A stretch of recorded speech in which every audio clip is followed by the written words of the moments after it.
It's good to take this next step and go from having Mass outside to having Mass inside the church building and sort of begin our return to normal. But I don't think that our return to normal is going to be the old normal. I think there's going to be a new normal. And I don't necessarily think that that is all bad. I've started thinking about this, and I've told you a few of these things. But I've been thinking about it a lot more, that we need to, before we are sort of able to do everything we want to do, that we should take time to reflect on the good things that came out of not being able to do a whole lot, and see how we're going to incorporate that into our lives. And so I've been trying to think about this on the level of the parish, right? I've talked to you about it in your own homes, but I think that the church is going to look a lot different. Not just our parish, but the church at large. And I think that if we're not taking time to think about these things and think about what we are supposed to do, that we might find ourselves in a bad place in years to come. And so in some ways, this is going to be very frustrating, right? You've experienced this. Being at home, not able to go out, being stuck with the same people for long stretches of time, right? We see more clearly the small things that those people we are around do that really annoy us. And on the other side of that, they see the small things that we do that really annoy them. And so it's frustrating. Right? I know that's certainly true here. I have to live with Father Rosa and Father Bordelon and Miles. It's very frustrating at times. Right?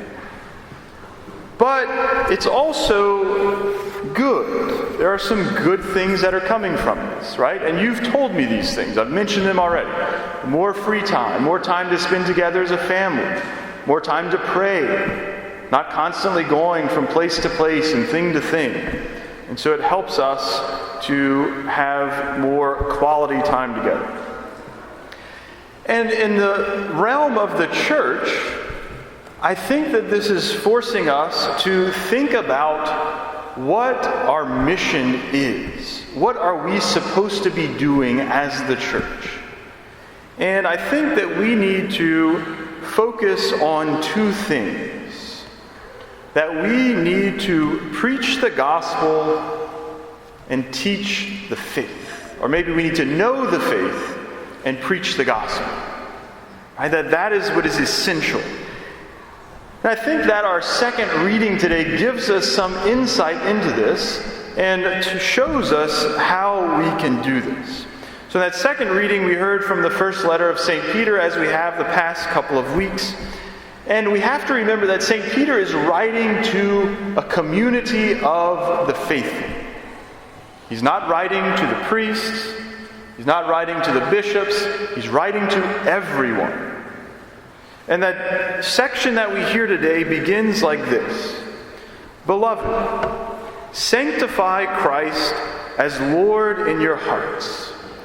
Always be ready to give an explanation to anyone who asks you for a reason for your hope.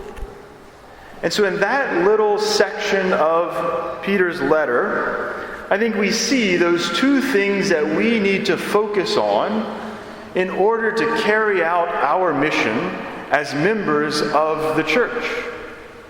Right? The first thing he says is sanctify Christ as Lord in your hearts.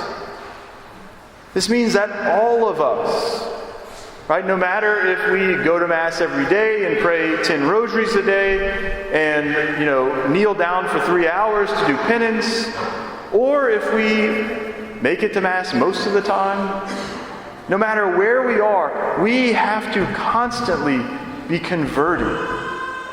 We have to constantly be going deeper into our faith. We have to constantly be sanctifying Christ as Lord in our hearts.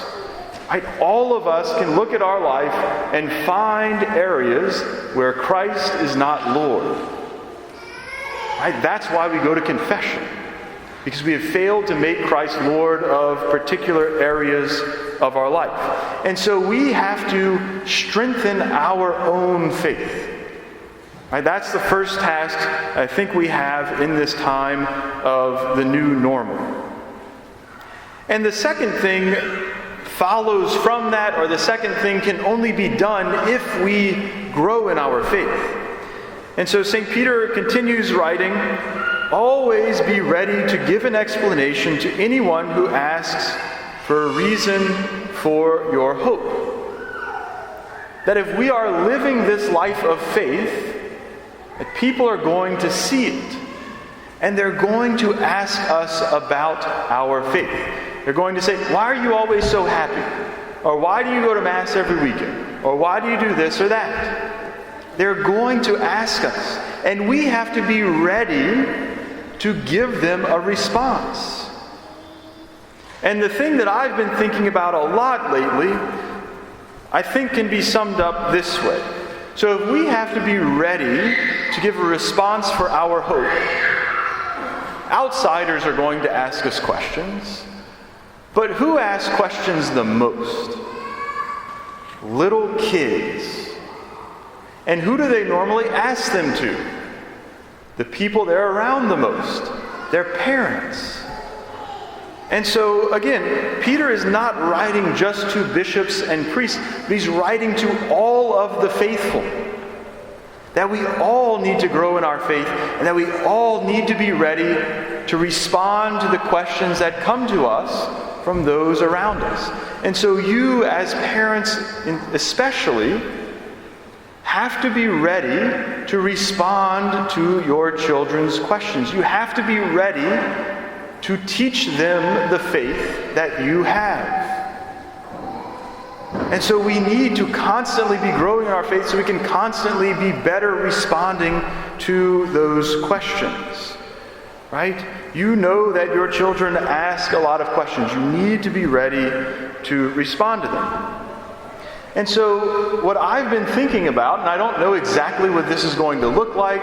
It might be a total failure. It wouldn't be the first time I did that. But I think that we need to move from a lot of individual ministries or a lot of individual programs or initiatives, and we need to move in the direction of full family programs, of full family catechesis, of full family learning about the faith. And I think we need to do this for a number of reasons. One, which is sort of being made apparent in this present crisis, is that we just don't have the resources to have a program for little kids, and then another program for a little bit bigger kids, and then another program for the bigger kids, and then another program for married couples, another program for single people, another program for this and that. We don't have the resources, whether it be financial or time or personnel or whatever it is, to have all of those various programs.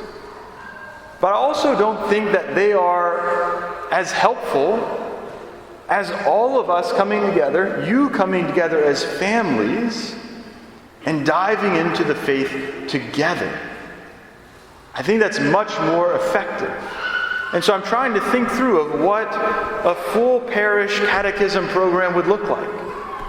I'm thinking it will include adoration, right? Jesus said, bring them to me. So if I bring you to him, then it's his fault if you don't get formed, right?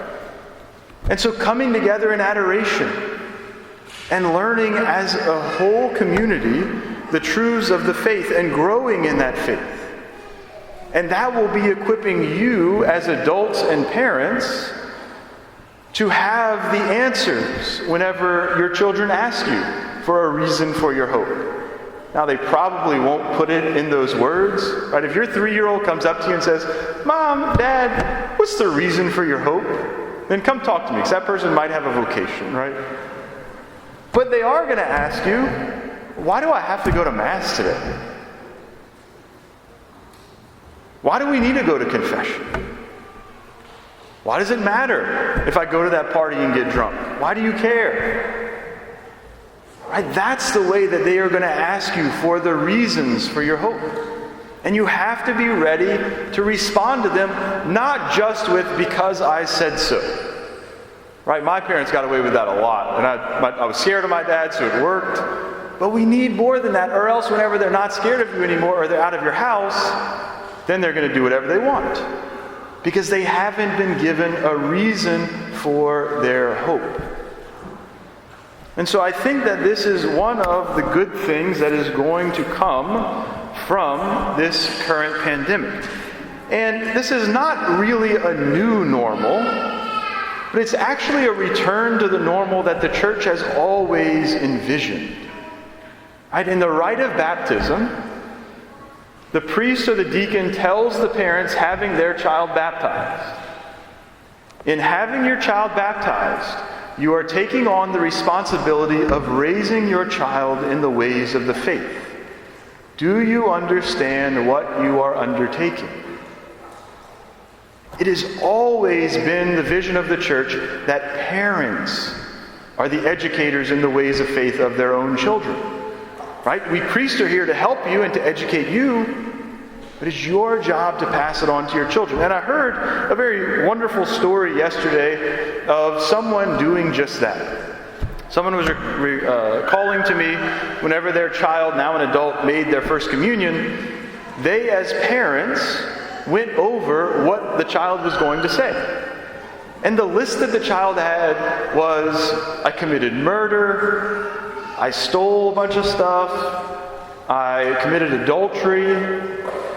And the mom was like, did you really do all these things? And he said, well, no, but I didn't know what to put, and I knew I had to have some sins, so I just wrote some stuff down. And so the mom sat with her child and guided him through an examination of conscience appropriate to him and helped him to come up with a good confession. And parents are best able to do this. I can speak about sins that I know people commit in general, but you as parents know what your kids do particularly. Right? Maybe you could even say, hey, remember that time you talked back to me? Put that on the list.